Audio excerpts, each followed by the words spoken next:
नमस्कार, मी अमृता देशमुख। माझा हा व्लॉग सुरू करण्याच्या आधी ना मला माझ्या घरच्यांना, माझ्या जवळच्या सगळ्या 3 लोकांना एक पटकन एक सावधगिरीचा इशारा असा द्यायचा आहे की तुम्ही बसून घ्या, कारण या व्लॉगची थीम ऐकल्यावर कदाचित तुम्हाला एकदम धक्का बसेल। कारण जसं तुम्ही बघताय तसं मी आता आहे माझ्या किचनमध्ये आणि मी एक रेसिपी करायला शिकणार आहे। तुम्ही शिकणार आहात की मी साबुदाण्याची खिचडी करायला कशी शिकतेय ते। आणि अर्थातच हे पाऊल मला उचलावं लागलं अत्यंत नाईलाजाने आणि थोडीशी माझी सुरुवातीला चिडचिड सुद्धा झाली, पण मी ती फारशी व्यक्त केली नाही, खूप कमी व्यक्त केली। पण बेसिकली झालं असं की माझा नवरा प्रसाद जो उत्तम शेफ आहे, तर त्याने खूप उत्साहाने साबुदाणा भिजवून ठेवला होता आणि त्याच्यानंतर अर्थातच आमचं करिअर जसं अनप्रेडिक्टेबल आहे तर तसं त्याला एका भलत्या ठिकाणी शूटला जावं लागलं आणि मला माझ्या प्रयोगांसाठी निघावं लागलं। त्यामुळे तो भिजलेला साबुदाणा तसाच भिजत राहिला फ्रीजमध्ये आणि आता असं आहे की आता त्याचं काहीतरी करावं लागणार आहे, त्याच्याशिवाय नाही तर मला खूप गिल्ट येईल। कारण की जरी मला काही करता येत नसलं तरी मला अन्न वाया घालवायला नाही आवडत, त्यामुळे मला नाईलाज असतं हे पाऊल उचलावं लागते की आता या साबुदाण्याचं काहीतरी करूया। आणि म्हणून मग मी याची खिचडी करायला आता शिकणार आहे आयुष्यात पहिल्यांदा, कुणाची मदत न घेता, फक्त मधुराताईंची मदत मी घेणार आहे अर्थातच। त्यामुळे तशी मी आता करायला शिकणार आहे साबुदाण्याची खिचडी। आणि कुठल्याही नात्याची सुरुवात करताना आपण ती कायम खरेपणानेच करायला पाहिजे असं मला वाटतं। आणि म्हणूनच मी तुम्हाला अगदी मनापासून सांगते की हा माझा आयुष्यातला पहिला व्लॉग आहे जो माझ्या चॅनलवर जाणार आहे असं मला वाटतंय। कारण की प्रसाद आणि मी गेले खूप दिवस प्लॅन करतोय की आपल्या दोघांचं एक चॅनल, आपण युट्यूब चॅनल सुरू करू ज्याच्यावरती व्लॉगिंग करू, आपल्या आयुष्यातले जे काही क्षण असतील ते टिपूया आणि लोकांसोबत शेअर करूया। पण जसं मी सांगितलं जसं की तो वेगळीकडे शूट करतोय आणि मी इकडे घरी आहे भिजलेला साबुदाणा बघत, मी वेगळ्या दुःखात भिजते। त्यामुळे मग आता मी म्हटलं की सुरुवात करूच या आपण व्लॉगिंग करायला। आणि म्हणूनच मी आज व्लॉगिंगचा शुभारंभ करायचं ठरवलंय। आमच्या चॅनलचं नाव अजून ठरलेलं नाहीये, एक नाव माझ्या डोक्यात आहे ज्या बाबतीत मला प्रसादला अजून ब्लॅकमेल करायचं, कन्व्हिन्स करायचंय। त्यामुळे बघूया काय होतंय ते। चॅनलचं भवितव्य सगळं हळू ठरेल, पण त्याआधी खिचडी करायला घेऊया कारण मला लागली आता भूक। आणि ऍक्च्युअल स्वयंपाक करायचा अनुभव जरी मला कमी असला ना तरी मला माझ्या आईचा अनुभव आहे आणि तिच्या सौम्य शब्दात सांगायचं झालं तर झिंज्या मोकळ्या सोडून कधी किचनमध्ये येऊन स्वयंपाकाला लागू नये। त्यामुळे मी आलेच केस बांधून। Okay, so there is a reason की मी सुरुवात जी होती ती वेगळ्या अँगलने का केली होती, कारण तिथे लाईट जरा चांगला होता। सो आता हा लाईट थोडा कॉम्प्रोमाइज झालाय, बट प्लीज हा माझा पहिलाच व्लॉग आहे त्यामुळे प्लीज समजून घ्या। आणि आता मी रेसिपी समजून घेण्याचा प्रयत्न करते। वाटलं तर पुन्हा फोडणी किंवा चमच्याने तो साबुदाणा मोकळा करून घ्यायचा। एक मोठा चमचाभर तूप, मोठा चमचाभर म्हणजे हा इनफ मोठा आहे का चमचा, काय वाटतं किती घ्यावं एक्झॅक्टली कळत नाहीये, बघू अंदाजाने घेते थोडं थोडं करत। सो बेसिकली असं आहे ना की माझ्या घरी उपवास हा कायम व्हॉलंटरीली केला गेलेला आहे, म्हणजे असं खूप कडक उपवास वगैरे असे कधीच नाही केले। हार्डली केव्हा तरी की हरतालिका असेल किंवा एकादशी असेल तेव्हा, बेसिकली आईचा उपवास जेव्हा असेल तेव्हा आमचा उपवास असायचा। त्यामुळे मला असं खूप उपवासाचे पदार्थ किंवा काय असे बघायची सुद्धा अशी खूप सवय नाहीये। माझी आई उत्तम करते सगळे स्वयंपाक उपवासाचे पदार्थ, पण यु नो माझा वावर थोडा कमी असल्यामुळे मला त्याची फारशी माहिती नाहीये एकंदरीतच उपवासाच्या पदार्थांची। त्यामुळे मी अशी खूप भन्नाट वेळी अशी प्रेमी नाहीये। मला यस खिचडी आवडते, साबुदाण्याची खिचडी। आता तापलंय का, त्यांनी सांगितलं होतं जिरं तडतडायला पाहिजे, जे माझं खूप असं तडतडलं नाहीये, बहुतेक ना तूप एवढं गरम झालं नसेल। ते इनफ क्रिस्प झाले जिरे असं मला वाटतंय। तर त्याच्यामध्ये मिरच्या टाकूया आपण थोड्या।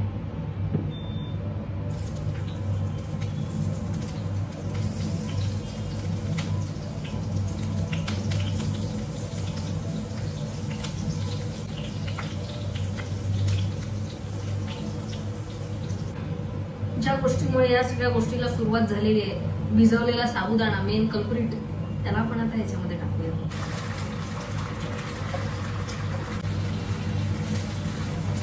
सो इन्ग्रेडियंट सगळे घालून झालेत माझे, पण मला असं वाटतंय की ती आता त्या ह्याच्यातल्यापेक्षा ना जरा चिकट दिसते मला आता झालेली। आणि याचं कारण असेल की मी जो पार्ट सुरुवातीला स्किप केला, काय साबुदाणा भिजवलेलाच आहे त्यामुळे आता काय पुढचं डायरेक्ट बघू असं म्हणून स्किप केलं, तर तिथे बहुतेक काहीतरी झालंय की तो माझा साबुदाणा असा ओलसर वाटत होता मला, तर त्याचं काय करायला पाहिजे होतं हे मी आता बघते। पण आय गेस त्या गोष्टीमुळे जरा खिचडी अशी चिकट झाली आहे असं मला वाटतंय. मी काही लगेच दाखवणार नाहीये तुम्हाला हे. ओके ठीक आहे, 1 मिनिट मी दाखवते.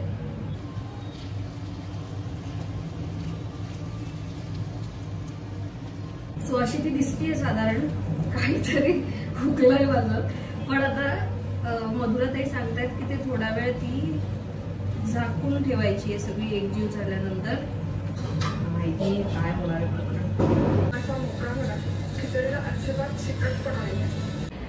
सो एक 4 ते 5 मिनिटं झालेली आहेत, ज्याच्यामध्ये मला मध्यम आचेवरती ते थोडंसं राहू द्यायचं होतं, तसं झाकून ठेवायचं होतं म्हणजे ते फुलेल. तर मी आता आले, ते उघडलंय आणि त्याच्यावर थोडी कोथिंबीर टाकली, पुन्हा हलवलंय. तर सढळ हाताने मी तूप टाकलंय हे तर कळतच आहे. 1 मिनिट तुम्हीच बघा.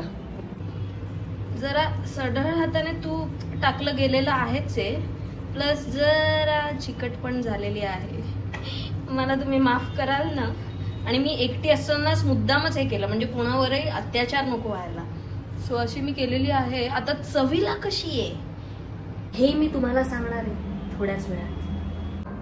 आणि आता it's the time to disco guys. मी आता बघणार आहे कशी झाली आहे फायनली खिचडी, ॲटलिस्ट टेस्टला. कारण की आय नो ती चिकट झालेली आहे. कशामुळे झाली आहे हे तुमचा अंदाज काय असेल तो तुम्हीच मला सांगा ऍक्च्युली कॉमेंट सेक्शनमध्ये. आता ट्राय करूया.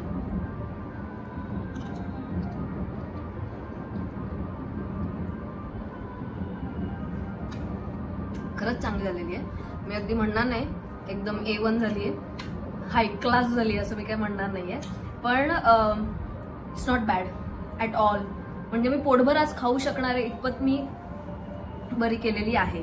मला असं वाटतं जेव्हा जेव्हा मी माझ्या आईच्या हातची खिचडी खाल्ली तेव्हा त्याच्यामध्ये साखरेची चव थोडी अजून असते, जी याच्यात जरा कमी आहे. त्यामुळे मी टाकली होती साखर, पण आय गेस ती कमी पडली आहे.